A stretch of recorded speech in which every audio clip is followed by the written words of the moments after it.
கர்த்தராகிய இயேசுவின் இனிமையுள்ள நாமத்தில் நான் உங்களை வாழ்த்துகிறேன், வரவேற்கிறேன். இந்த நாடுகளில் தேவனுடைய வார்த்தைகளுமாய் நாம் கூகுள் மீட்டில் வந்து சேர்ந்து கர்த்தருடைய வசனங்களை தியானிக்க தேவன் நமக்கு கிருபை செய்திருக்கிறார். அவர் உண்மையான தேவனும் நம்மை ஆசீர்வதிக்கிறதுமாய் நம்மோடு கூட இருக்கிறார். நாம் ஒரு மனதோடு நாம் எல்லாரும் ஒன்று சேர்ந்து ஜெபிக்கலாம். நல்ல தகப்பனே, இந்த ராத்திரி வேளையில் நாங்கள் ஒன்று சேர்ந்து உண்மை துதிக்க ஆராதிக்க உம்முடைய வார்த்தைகளை தியானிக்க ஒன்று சேர்ந்து கூடி வந்திருக்கிறோம். தேவனே, நீர் எங்களோடு கூட இருந்து வழி நடத்துதவர், நல்லவராய் வல்லவராய் எப்போதும் கூட இருக்குத நல்ல தகப்பனாய் இருக்குதவைக்காக ஸ்தோத்திரம். நீரே பரிசுத்தர், உண்மையான தேவன், எங்கள் ஜெபத்தை கேட்குதவர், எப்போதும் எங்களை வழி நடத்துதவராய் நீர் கூட இருக்குதவைக்காக ஸ்தோத்திரம். இன்னைக்கு ஆண்டவரே, அநேகர் மன வருத்தத்தோடு கவலையோடு பாரத்தோடு கடந்து வந்திருக்கிறார். எல்லா மக்களையும் நீர் ஆசீர்வதித்து பலப்படுத்துதவைக்காக ஸ்தோத்திரம். உம்முடைய பிரசன்னத்தால் நிரப்பி நீர் வழி நடத்தும். நீரே கூட இருமப்பா, ஒருபோதும் கைவிடாது, ஒருபோதும் கைவிடாது எங்களை நேசிக்கதவைக்காக ஸ்தோத்திரம். நீர் எங்களோடு கூட இருக்குதவரும் எங்களை வழி நடத்துதவருமாய் இருக்குதவைக்காக ஸ்தோத்திரம். ஆண்டவரே, இந்த நாளுகளில் வசனத்தின் ஆழமான சத்தியங்களை புரிய நீர் எங்களுக்கு புத்தியும் ஞானத்தையும் பரிசுத்த ஆவியையும் கொண்டு நிரப்புதவைக்காக ஸ்தோத்திரம். நாங்கள் ஆரம்பிக்கிறேன். நீர் எங்களோடு கூட இரும். இயேசுவின் நாமத்தில் தனவிதாவே, ஆமேன், ஆமேன். கர்த்தர் நம்மோடு கூட இருந்து நம்மை ஆசீர்வதித்து வழி நடத்துவார். இந்த நாடுகளில் கடந்து வந்திருக்கிற எல்லா கர்த்தருடைய பிள்ளைகளையும் நான் நசரனாகிய இயேசுவின் நாமத்தில் வரவேற்கிறேன். ஆண்டவர் நம்மை ஆசீர்வதித்து பலப்படுத்துவார். இன்னைக்கு நான் 1 கொரிந்தியர் 2ஆம் அதிகாரம் അതിന്റെ 12ാമത്തെ വസനം നാം വാസിച്ച് കേൾக்கலாம். 1 കൊരിന്ത്യർ 2ആം அதிகாரம் അതിന്റെ 12ാമത്തെ வசனம். நாங்களோ உலகத்தின் ஆவியை பெறாமல் தேவனால் எங்களுக்கு அருளப்பட்டவைகளே அறியும்படிக்கு தேவனிலிருந்து புறப்படுகிற ஆவியை பெற்றோம். இங்கே அப்போஸ்தலனாகிய பவுல் சொல்லுகிறார், நாங்கள் உலகத்தில் ஆவியை பெறாமல், இந்த உலகத்திൻ്റെ ஏதோ ஒரு அதை காரியாதிகளுக்கு பின்னாலே ஓடாமல், உலகத்தின் ஆவியை பெறாமல் அதை நாங்கள் பெற்றுக்கொண்டிருக்கிற ஆவி, அதை தேவனிலிருந்து புறப்பட்ட அதை புறப்படுத ஆவியை பெற்றிருக்கிறோம். அப்போ இங்க நமக்கு பார்க்க முடியுது 2 விதமான அதே ஆவியை அங்கே சொல்லப்படுகிறார். இந்த கொரிந்தியர் 2ஆம் அதிகாரம் 12ஆம் வசனத்தில் நான் வாசிக்கும் போது 2 விதமான ஆவி இருக்கிறார். ஒன்று அது இந்த உலகத்தின் ஆவி, ஒன்று உலகத்தின் ஆவியும், ஒன்று தேவனிலிருந்து புறப்படுகிற அது தேவ ஆவியும் இருக்கிறார். அப்ப கர்த்தருடைய பிள்ளைகளே, இங்க அப்போஸ்தலனாகிய பவுல் சொல்லுகிறார், நீங்க எப்படிப்பட்ட ஆவிக்குள்ளே இருக்கிறார், உங்களுக்குள்ள இருக்கிற ஆவி என்ன, உங்களுக்குள்ள இருக்கிற ஆவி என்ன என்று நாம் யோசிக்கட்டும், நாம் அதை புரியட்டும் என்று சொல்லுகிறார். அப்போ தேவனால் எங்களுக்கு அருளப்பட்டவைகளே அறியும்படிக்கு தேவனிலிருந்து புறப்படுகிற ஆவியை பெற்றோம். அப்போ தேவ ஆவி நாம் எதுக்காக பெற்றிருக்கிறோம்? தேவ ஆவி எதுக்காக பெற்றிருக்கிறோம் என்றால், தேவனால் நமக்கு அருளப்படுத வார்த்தைகளை நாம் அறியும்படிக்குதான் தேவ ஆவி நமக்காக கொடுத்திருக்கிறார். எத்தனை பேருக்கு புரிகிறார்? இந்த நாளுகளுக்கு கர்த்தர் பிள்ளைகளே, தேவ ஆவி ஞானம் நீங்களும் எதுக்காக பெற்றிருக்கிறோம்? தேவ ஆவி நமக்கு ஏன் கொடுக்கப்பட்டிருக்கிறார் என்றால், தேவ ஆவி நமக்காக கொடுக்கப்பட்டிருக்கிறது தேவனால் நமக்கு அருளப்பட்டிருக்கிற வார்த்தைகளே, தேவனால் அருளப்பட்டவைகளே அறியும்படிக்கு. அப்போ தேவனுடைய அருளப்படுத வசனங்களை அறியும்படிக்குதான் தேவ ஆவி நமக்கு கொடுக்கப்பட்டிருக்கிறார். நம்மில் தேவ ஆவி இருக்கிறார் என்று சொல்லி உலகத்தார் மாதிரி ஓடிட்டு இருந்தால், உலகத்தின் காரியங்களை மட்டும் யோசித்து இருக்கும் போது நமக்கு என்ன இருக்கும்? அந்த தேவ ஆவி நம்மில் இல்லை என்று அர்த்தம். இந்த நாளுகளில் தேவ ஆவி இருக்கிற ஒருவன் எப்போதும் தேவனால் அருளப்படுத வசனங்களை தேடி ஓடும். தேவனால் நமக்கு கிடைக்கிற அந்த வார்த்தைகளை தேடி நாம் ஓடும். அந்த வார்த்தைகள் அவரால் அருளப்பட்டவைகளே அறியும்படிக்கு நாம் தேடுத பிள்ளைகளாய் இருக்கும். கர்த்தர் பிள்ளைகளே, இங்கே ரொம்ப சிம்பிளாயிட்டு நமக்கு பார்க்க முடியுது. ரொம்ப சிம்பிளா இங்க எழுதப்பட்டிருக்கிறார். நாங்களோ உலகத்தின் ஆவியை பெறாமல், இந்த உலகத்தின் ஆவியை பெறாமல் தேவனால் எங்களுக்கு அருளப்பட்டவைகளை அறியும்படிக்கு தேவனிலிருந்து புறப்படுகிற ஆவியை பெற்றோம். இன்னைக்கு என்ன கேக்குத கர்த்தருடைய பிள்ளைகளே, நாம் சொல்லட்டும், ஆண்டவரே, தேவனால் புறப்படுகிறார், தேவனிலிருந்து புறப்படுகிறார் அந்த ஆவியை எங்களுக்கும் தார். ஆண்டவரே, அந்த ஆவியால் எங்களை நிரப்பும். அதை நான் உங்களுடைய வார்த்தைகளை புரியணும், உம்முடைய அருளப்பட்டவைகளை நான் அறியும்படிக்கு என்மேல் தேவ ஆவியால் ஊற்றுங்க என்று சொல்லட்டும். இன்னைக்கு நான் நீங்களும் கர்த்தருடைய பிள்ளைகளாய் இருக்கும் போது நாம் அதை தேவனால் கொடுக்கப்படுகிறார், தேவனால் நமக்கு கிடைக்கப்படுகிறார், தேவனிலிருந்து நமக்கு வருகிறார். இந்த ஆவியை நாம் பெற்றுக்கொள்ள வேண்டும். உலகத்திலே ஆவி நம்மேல் இருக்கக்கூடாது, அசுத்த ஆவிகள் நம்மேல் இருக்கக்கூடாது, எந்த பலவீனதைகளும் நமக்கு இருக்கக்கூடாது. நம்மேல் வாசம் பண்ணுது கர்த்தருடைய பரிசுத்த ஆவி. ஹல்லேலூயா. இந்த நாடுகளில் தேவ பிள்ளைகளே, உங்களுக்குள்ளே எங்களுக்குள்ளே இருக்கப்பட வேண்டிய ஆவி கர்த்தருடைய பரிசுத்த ஆவி எப்போதும் நம்மேல் இருக்கப்பட வேண்டும். நேற்று தினத்தில் நான் வாசிச்சு கேட்டிருக்கிறார். அதை 1 கொரிந்தியர் 2ஆம் அதிகாரம் அதிலே 10ஆம் வசனம் வாசிக்கும் போது, நமக்கோ தேவன் அவைகளை தமது ஆவியினாலே வெளிப்படுத்தினார். அந்த ஆவியானவர் எல்லாவற்றையும் தேவனுடைய ஆழங்களையும் ஆராய்ந்திருக்கிறது.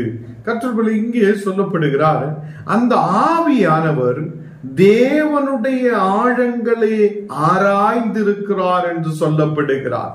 அப்போ இன்னைக்கு ஆவிக்குரிய வாழ்க்கையில் இருக்கிற ஞானம் நீங்களும் தேவனுடைய ஆழங்களை புரியணும். ஹல்லேலூயா. அப்போ நமக்கு தெரியும், ஒரு பெரிய பள்ளம் நாம் பார்த்தோம்னா, பெரிய ஒரு கிணறு பார்த்தோம்னா அதோட ஆழம் எவ்வளோ இருக்கிறார் என்று நாம் பார்த்துட்டு இருக்கோம். எவ்வளவு ஆழத்தில் தண்ணீர் இருக்கிறார் என்று நாம் தேடி பார்க்கும். இல்ல இந்த சற்று நேரத்தில் ஒரு கிணறு பார்த்தோம்னா எல்லாரும் போய் தண்ணி எவ்வளவு வரைக்கும் இருக்கிறார் என்று பார்க்கும், எவ்வளவு ஆழம் இருக்கிறார் என்று பார்க்கும்.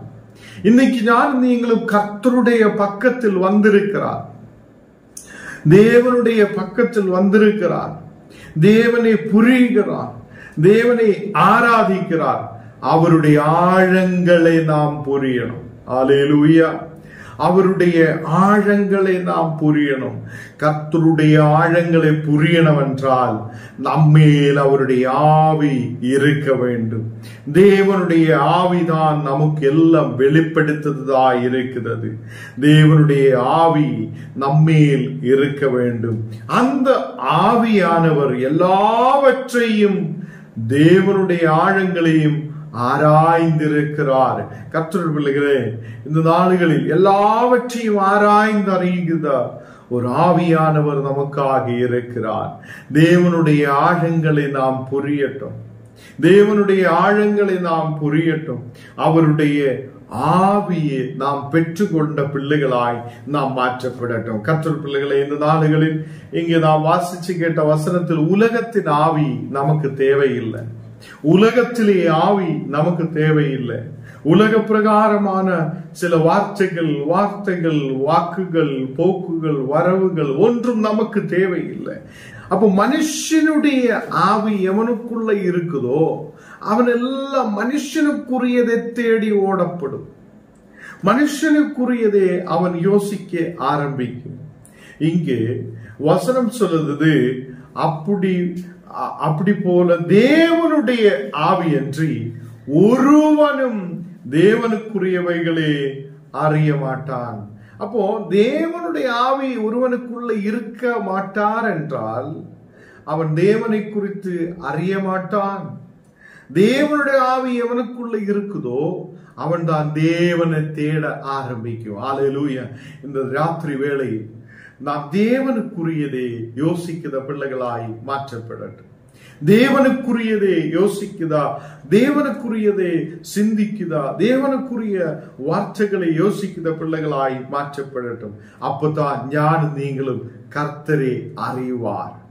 கர்த்தருடைய ஆழங்கள் பெரிதாயிருக்கிறது.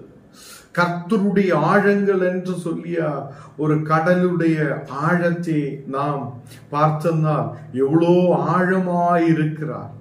மேல நின்று பார்த்தால் நமக்கு கொஞ்சம் தூரம் கொஞ்சம் ஆழமாயிருக்கலாம் என்று சொல்லலாம்.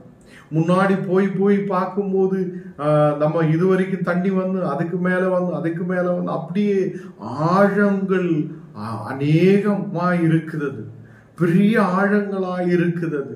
அப்போ ஒரு சமுத்திரத்தை ஒரு தண்ணீருக்குள்ள நாம் போய் கடலை பார்த்து அதனுடைய ஆழத்தை எப்படி இருக்கிறார் என்று மக்கள் ஆராய்ச்சி பண்ணுகிறார். அதே மாதிரி இந்த நாடுகளில் நாம் தேவனை அதை தேடுத பிள்ளைகளாயிருந்து அவருடைய ஆழங்களை நாம் புரியணும். அவருடைய ஆழங்களை நாம் புரியணும். கர்த்தருடைய பிள்ளைகளே, நாம் இப்போதும் தண்ணீரின் மேல ஒரு கடலுக்கு மேல போய் கொஞ்சம் மணலிலே நிக்கிற மாதிரி தான் நம்ம வாழ்க்கை இப்போ நிக்கிறார். நாம் தேவனுக்கிட்ட வர முடியாது. இந்த உலகத்திலே அநேக காரியங்கள் நம்மை இழுத்து கொண்டு போகுது. கர்த்தருடைய பிள்ளைகளே, நாம் அவருடைய ஆழங்களை புரியட்டும். அவருடைய ஆழங்களை நாம் புரியும் போது அவருடைய வல்லமை நமக்குள்ளே கிரியை செய்யும். அவருடைய வல்லமை நமக்குள்ளே கிரியை செய்யும். தேவனுடைய ஓரோ அருளப்பாடுகளையும் தேவன் சொல்லப்பட்ட ஓரோ வார்த்தைகளையும் நாம் அறியும்படிக்குதான் தேவனுடைய வல்லமை நமக்குள்ளே இருக்க வேண்டும். தேவனில் இருந்து புறப்படுது ஆவி நமக்குள்ளே இருக்க வேண்டும். தேவனுடைய ஆவி இருக்கிறார் என்று சும்மா சொல்லிட்டு நடக்கிறதுக்காக அல்ல. அவருடைய ஆழங்களை புரியட்டும்.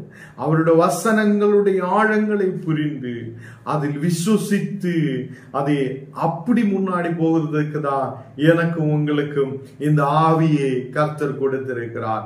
நாம் அதை புரியுறதுக்கு தான் அந்த ஆவி நாம் பெற்று கொண்டிருக்கிறோம். இந்த நேரத்தில் தேவ பிள்ளைகளை, நாம் அநேக இந்த வசனங்களை கேட்கும் போது அது அப்போஸ்தலனாய் பவுல் சொல்லப்படுகிறது, நாம் தேவனுடைய ஆவி என்று தேவனை தெரிந்த பிள்ளைகளாயிருந்து தேவனுக்காக முன்னாடி போகிறவராய் இருக்கட்டும். தேவனை அறியாமல் இருக்கிறவங்களுக்கு தேவனை குறித்து எதுவும் அவங்களுக்கு தெரியாது. தேவனுக்குரியவர்களாய் அவங்க இருக்க மாட்டேன். தேவனுக்குரியவைகளே அவங்களுக்கு தெரியாது. அப்போ நிறைய பேருக்கு தேவனுக்குரியவைகளை தெரிந்த பிள்ளைகளாய் நாம் மாற்றப்படணும் என்று தேவனுடைய வார்த்தை சொல்லப்படுகிறார். கர்த்தருடைய பிள்ளைகளே, நேற்று தினத்தில் நான் வாசிச்சு கேட்ட எசையா 64 அதிகாரம் അതിന്റെ 4ാമത്തെ വചനം വാസിക്കുമ്പോൾ യേശയ്യാ 64 അതിന്റെ 4ാമത്തെ വചനം വാസിക്കുമ്പോൾ தேவனே உமக்கு காத்திருக்கிறவர்களுக்கு நீர் செய்பவைகளே நீரே அல்லாமல் உலக தோற்றம் முதல் கொண்டு ஒருவரும் கேட்டிட்டும் இல்லை, செவியால் உணர்ந்ததும் இல்லை, அவைகளை கண்டதும் இல்லை. இந்த நாடுகளில் தேவன் நமக்காய் வைத்திருக்கிற ஒரு ஆசீர்வாதமும் இந்த உலக தோற்றத்திலிருந்து இதுவரைக்கும் அதை யாரும் அதை கேட்டதில்லை, யாருடைய செவியிலும் உணர்ந்ததில்லை. அவைகளை கண்டதும் இல்லை என்று தேவனுடைய வார்த்தை நாம் அதை வாசிச்சு கேட்டிருக்கிறார். கர்த்தருடைய பிள்ளைகளே, இந்த நாடுகளில் எனக்காக உங்களுக்காக தேவன் வைத்திருக்கிற ஆசீர்வாதங்கள் உண்டு. எனக்காக உங்களுக்காக தேவன் வைத்திருக்கிற ஆசீர்வாதம் உண்டு. அது ஒருவனுடைய கண்ணும் பார்த்ததில்லை, ஒருவனுடைய காதிலும் கேட்டதில்லை, யாரும் அது உணர்ந்ததும் இல்லை. இந்த நாளுகளில் கர்த்தருடைய பிள்ளைகளே, அதை அப்படிப்பட்டதான ஆண்டவர் செய்யும் அற்புதத்தை, ஆண்டவர் செய்யும் அவங்களுடைய செய்களை நாம் புரியட்டும். இந்த நாளுகளில் கர்த்தருடைய பிள்ளைகளே, தேவனே உமக்கு காத்திருக்கிறவர்களுக்கு நீர் செய்பவைகளே நீரே அல்லாமல். அப்போ அங்க சொல்லப்படுகிறார், அவரே அல்லாமல், தேவன் அல்லாமல்.